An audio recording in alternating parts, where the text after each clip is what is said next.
Bonjour à tous, c'est Dr Foot et aujourd'hui on se retrouve pour une vidéo où je vais vous présenter mon top 10 des joueurs entre guillemets sous-cotés en 2019. Donc quand je parle de sous-cotés, ça veut dire qu'on n'en parle pas trop alors qu'ils font un taf énorme pour leur équipe. Donc on va commencer tout de suite. Donc pour le 10e joueur, ça va être Monsieur Luis Gustavo. Donc il est très sous-coté, on n'en parle jamais de lui, il n'a même pas été sélectionné pour la Coupe du Monde alors qu'il méritait plus qu'un vieux Renato Augusto là, qui joue en Chine. Je dis pas ça parce que je suis pour Marseille, hein. C'est juste que c'est la vérité quoi. Ils vont chercher un Renato Augusto en Chine qui fait strictement rien. Alors que Luis Gustavo, il a été en finale d'Europa League avec l'OM. Tout ça. Bon, j'avoue que la saison là qui vient de passer, il a été bon, mais moins qu'avant. Donc voilà pour Luis Gustavo. Il fait des récupérations énormes, il marque des buts. Et voilà. Donc pour le 9e joueur, on va passer à Serge Gnabry, qui est très sous-coté, mais vous pourrez aller voir ses stats sur internet ou des clips. On n'en parle jamais de lui, mais il est meilleur qu'un Leroy Sané limite. Ouais, il est très fort, il est très rapide, il est bon devant les buts, puis il dribble bien aussi. Il est petit, mais il a une bonne patte droite. Puis il est jeune aussi. Il a été formé à Stuttgart et ils lui ont pas fait confiance, comme Arsenal lui ont pas fait confiance. Du coup, il était prêté à Hoffenheim, il a fait une superbe saison et le Bayern ils l'ont recruté. Et voilà ce que ça donne. Maintenant, il est titulaire parce qu'il n'y a plus la Ribéry et Robben. Voilà. Donc pour le 8e joueur, ça va être un autre joueur du Bayern, c'est Thomas Müller. Donc ça fait très longtemps, il a toujours été sous-coté. Quand il y a eu l'arrivée de Lewandowski au Bayern, c'était encore pire. Il est très très fort, je comprends pas pourquoi on parle jamais de lui, même si maintenant il est un peu sur la pente descendante parce qu'il vieillit, etc. Mais c'est un très très bon joueur. Voilà, il n'y a rien à dire sur lui, sauf qu'il est très très sous-coté pour rien. Donc pour le 7e joueur, ça va être Isco. Zidane ne fait pas confiance, je ne comprends pas pourquoi. Voilà, il est meilleur qu'un Modric qui a presque rien fait cette saison. Il est très bon techniquement, il est jeune.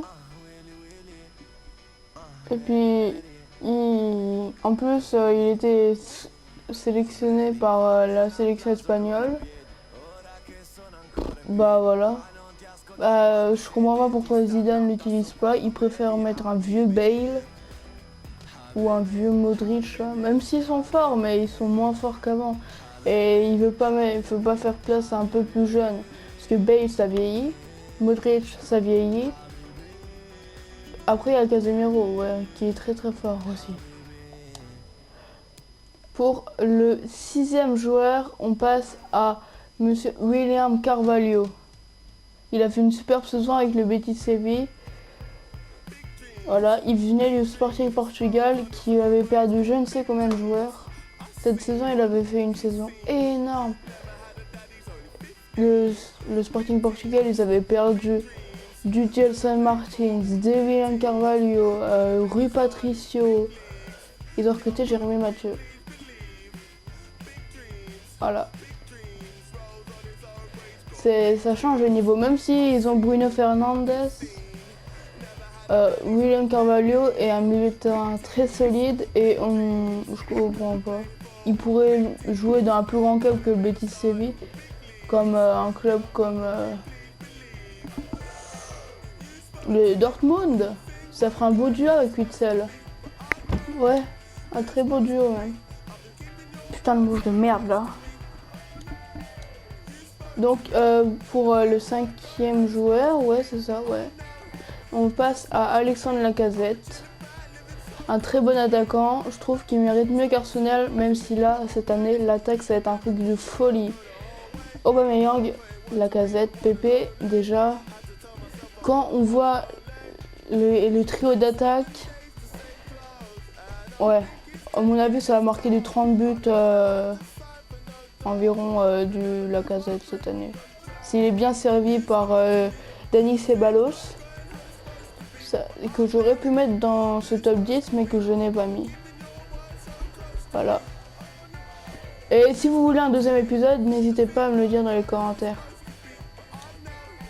Donc pour le quatrième joueur, ça va être Aymeric Laporte.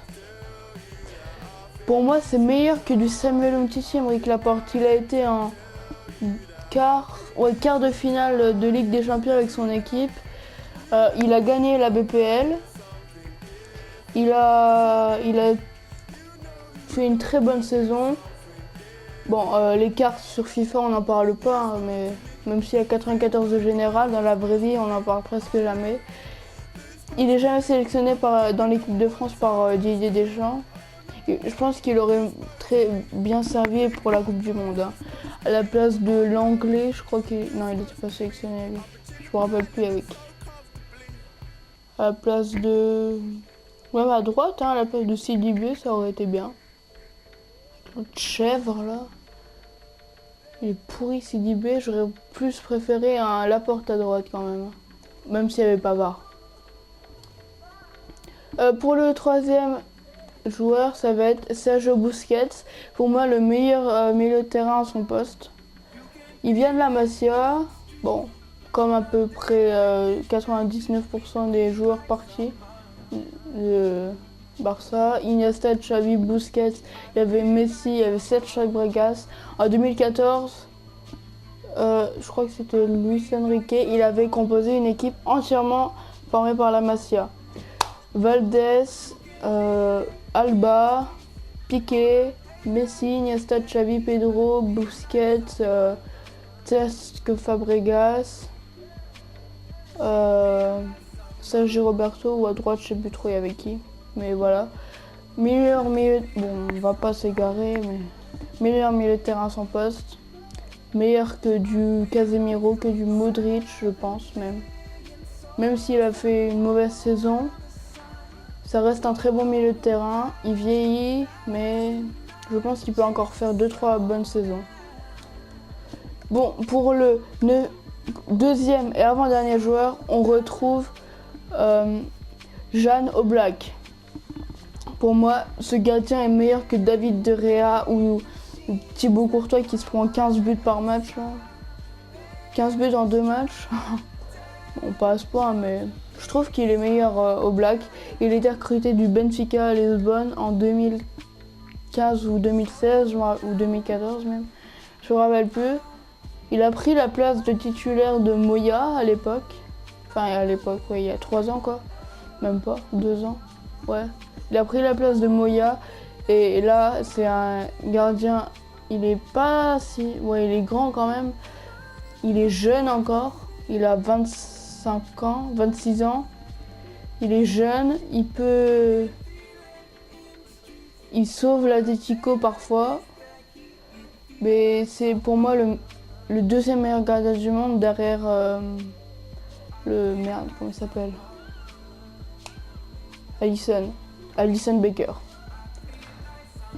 Pour le premier et dernier joueur, mais avant je vais vous dire quelques joueurs qui pour moi aussi sont sous-cotés. Tanguy Ndombele. Il y a Lucas Touzard aussi. Toby Alderweireld. Puis voilà. Et si vous voulez un deuxième épisode, il y a encore plein de joueurs comme ça. Voilà, vous me le dites dans les commentaires. Et pour le premier et dernier joueur, c'est un champion du monde. Milieu de terrain. Il est petit, il est gentil. Il s'appelle Kanté. Il a été découvert à Caen. Il pouvait aller à Marseille, sauf qu'il était à Leicester. À Leicester, il a fait une putain de saison. Terminé champion. Meilleur, pour moi, c'était le meilleur joueur devant Mahrez quand même. Ouais. Recruté par Chelsea. Titre de champion la première saison. Coupe du Monde, voilà. Ouais, putain, je sais pas comment dire, mais il est très bon. Sauf qu'on n'en parle jamais parce qu'il fait un travail énorme sur le terrain. Il court plus de 8 km ou non, je sais plus combien de fois une fois. Combien de kilomètres une fois il avait parcouru dans un match. Il a 15 poumons ce mec. Il a beau être petit, il est plus physique qu'un défenseur central ou d'un défenseur droit, là, le Sergi Roberto. Le mec, il fait 1m68, il est plus physique que je sais pas combien de joueurs. Il a une bonne frappe aussi, il marque pas souvent, mais il marque des buts quand même. Il est vif, il intercepte plein de ballons, tout ça, etc. C'est un très bon joueur, très très bon.